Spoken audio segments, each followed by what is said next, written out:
ভাঙতে যাবো না ভয়। আর করুণা সহ আপনারা যারা বসে আছে, আমার বিরোধী দলনেত্রীও আছে, যে চলো তো যাবে ভাঙতে, আপনারা সবাই কোমর বেঁধে যাবেন, চলো মদের ঠিকটা ভাঙতে যাই। এই হচ্ছে নারী শক্তি। এইটাই আপনাদের সঙ্গে আমাদের তফাৎ। আপনারা অকুত ভয়, যে কারণে মহিষাসুরও বধ হয়েছে, আর সিপিএম নামক অসুর বধ হয়েছে মমতা বন্দ্যোপাধ্যায়ের হাতে। আর সেই অসুর যাদেরকে নিয়ে অবৈধ জায়গায় চলছে এখনকার বর্তমান ভারতীয় জনতা পার্টি, একদিকে সনাতনী সনাতনী কথা বলছে। সনাতন ধর্মের কত প্রবন্ধের জানা আছে? স্বামী বিবেকানন্দের থেকে বেশি সনাতন ধর্মের প্রচারক। স্বামী বিবেকানন্দ কিসে শ্রেষ্ঠ হয়েছিলেন? ধর্মের প্রচার করে তো। তিনি আমেরিকায় দাঁড়িয়ে বলেছিলেন, তোমার দেশ বড় লোক আমি জানি, তোমার দেশের কিছু বিজ্ঞান বাইরের শিক্ষাটা আমাকে একটু দিয়ে দাও, আর আমার দেশের যে জিনিসটা আছে, আমার সেই সনাতন ধর্ম, সেটা আমি তোমাদের দেব, তাতে তোমরা আরো উন্নত হবে, আর আমরা উন্নত থেকে উন্নততর হব। কারণ সনাতন ধর্ম এমন একটা ধর্ম, সে সবাইকে গ্রহণ করে, সবাইকে সহ্য করে, এটাই হচ্ছে ব্যতিক্রম। আর তোমরা তোমার ধর্ম নিয়ে শুধু মারামারি করো। এই কারণে সনাতন ধর্ম সবাইকে সহ্য করা, সেটা সনাতন ধর্ম মানে শুধু হিন্দু হয়ে আমি বললাম আমি সনাতনী সনাতনী, আপনারা এক হয়ে যান, ভালো কথা করুন, জোট করুন। সব হিন্দু বোকা নয়। সব হিন্দু যদি বোকা হতো তাহলে ওই আমরা পাশাপাশি একসঙ্গে থাকতাম না।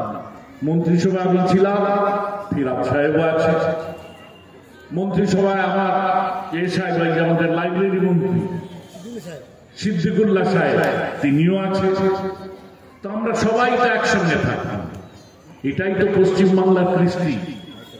আর এই পশ্চিমবাংলার এই সংস্কৃতিকে এখন নষ্ট করার জন্য কিছু স্বার্থান্বেষী দল তারা উঠে পড়ে লেগেছেন। কেন না, অনেকদিন মন্ডা মিঠাই মনে হয় খাওয়া হয়নি, তাই সবসময় আঙুর গাছের দিকে তাকাচ্ছে। 11 সালেও বললেন না আঙুর ফলটা, আবার 16 সালেও তাকিয়ে বসে আছে, কখন আঙুর পড়বে, বলছেন না এবারেও হলো না, এবারেও এটা বড় টক, আরো বেশি, কারণ সংখ্যা তো বাড়ছে তৃণমূলে। আবার 21 সালে বলছে এবার আর কোনো উপায় নেই, মেছেদার কোন টেলার যারা আছে তাদের দোকানে কাপড় সব শেষ হয়ে গেছিল, কারণ নতুন নতুন জামা প্যান্ট কাটাতে হবে, মন্ত্রী হতে হবে, কেউ ধূপধরস্ত ধুতি পাঞ্জাবি করবে। একদিকে আঙুরের দিকে তাকিয়ে আছে, আর একদিকে জামা কাপড়ও তৈরি হয়ে গেছে। ওমা, তারপরে বাংলার মানুষ এমন যোগ্য জবাব দিল, আঙুর ফল তো টক হলোই, আর সেই ইস্ত্রি করা জামা কাপড় আর গ্রাম থেকে বের করতে হয় না, সে থেকে গেছে। ঠিক ঠিক এটাই চলবে। আবার 26 শুরু নয়, 31-এর পরেও যোগ করে যাবেন 5 বছর, ততদিন আমরা থাকবো না। আমাদের প্রজন্ম চলে যাবে, পরের প্রজন্মও দেখবে একটি মাত্র দল যারা মানুষের আর্থসামাজিক পরিকাঠামোকে উন্নয়ন ঘটাতে পারে, যারা মানুষের পাশে দাঁড়ায়, যারা স্বাস্থ্য থেকে আরম্ভ করে সংস্কৃতি, খাদ্য, বস্ত্র, বাসস্থান, এ তিনটে তো আমাদের লাগবে।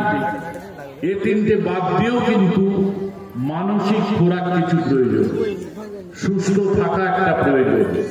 তাই চিকিৎসা বিভাগ থেকে আরম্ভ করে সবকিছুকে যেভাবে তিনি সাজিয়ে তুলেছেন, পড়াশোনার জগৎকে যেভাবে নতুন রূপে তিনি আমাদের বাংলার মানুষের কাছে উপহার দিচ্ছে, সেই জায়গায় আমরা সবাই চাইব মমতা ব্যানার্জি দীর্ঘজীবী হোক, অভিষেক বন্দ্যোপাধ্যায় আরো দলকে সমৃদ্ধ করুন। তাদের মিলিত শক্তির সঙ্গে আমরাও একসঙ্গে জোটবদ্ধ হয়ে সেই সঙ্গে থেকে বাংলার উন্নয়ন যজ্ঞের সাথে হই। আমি আর দীর্ঘায়িত না করে আপনাদের সবাইকে বলব, প্রতি বছর প্রতিষ্ঠা দিবস যখন পালন হবে, সেই প্রতিষ্ঠা দিবস এবছর আমরা যে মন নিয়ে শুরু করেছি এর থেকে আরো ভালো বেশি প্রকল্পের সুযোগ সুবিধে নয়, প্রকল্পটা পাওয়া আপনার অধিকার, এটা তো আপনার প্রয়োজন। একটা কৃষক কি পাবে সেটা তো তার অধিকার। হ্যাঁ, আমরা মমতা বন্দ্যোপাধ্যায়ের যোগ্য নেতৃত্বে আমরা সে সুফল পেয়েছি, তাই আরো বেশি আনন্দে, উৎসাহে, আবেগে আমরা প্রতি বছর এই প্রতিষ্ঠা দিবস কল্পতরু উৎসবের দিনে এবং নববর্ষ শুরু হওয়ার দিনে আমরা পালন করব।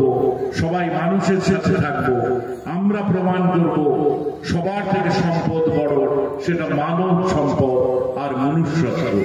মানুষের সঙ্গে থেকে, একে অপরের কথা ভেবে, প্রতিবেশীর সঙ্গে থেকে, প্রত্যেকের সুখ দুঃখের পাশে থেকে তৃণমূল কংগ্রেস আছে, আপনারাও তার সৈনিক হয়ে থাকবেন, এই আবেদন জানিয়ে আমি আমার বক্তব্য শেষ করলাম। জয় হিন্দ, বন্দে মাতরম, তৃণমূল কংগ্রেস জিন্দাবাদ, মমতা ব্যানার্জি জিন্দাবাদ, অভিষেক বন্দ্যোপাধ্যায় জিন্দাবাদ। আচ্ছা, আপনারা একটু বসবেন, সবাই সামান্য কিছু ব্যবস্থা রয়েছে। আর আমরা ধন্যবাদ জানাই আমাদের সম্মানীয় ডক্টর সৌমেন কুমার মহাপাত্র।